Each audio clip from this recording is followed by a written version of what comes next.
কি ও চেয়ারম্যান সাহেব, আজ আবার বিচার কি নিয়ে?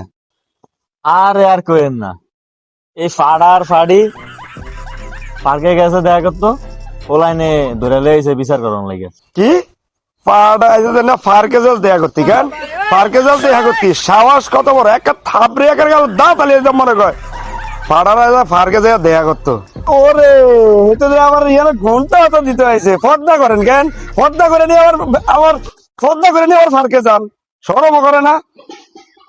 শিল্প গুণানের কিও আপনি হোলার এইটাইছেন সারছে, আপনি আবার মায়ের কথা তোলেন, আপনি তো নারী নির্যাতনের মামলা খাইবেন।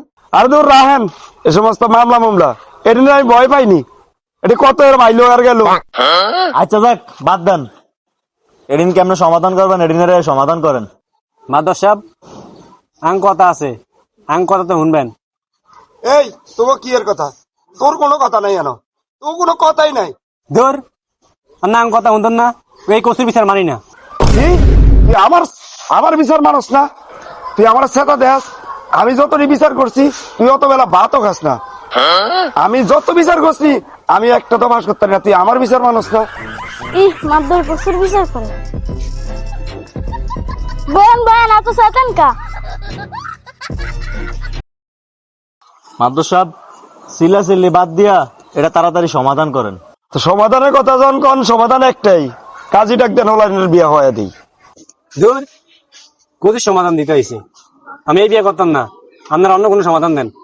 বিয়া না গেলে তুই ফার্কে গেছত কেত্তিরে? এর চেয়ারম্যান সাহেব, এরা বলে যখন বিয়াই করতো না, তাহলে অন্য একটা সমাধানের ব্যবস্থা করেন। এও অন্য সমাধান একটা তো আছে। কি সমাধান? মাদর সাহেব, আমার তো বউ নাই, তো একটা কাজ করি, মায়েরা আমি বিয়ে করালাই। ওরা বলে আবার বিচার হোক।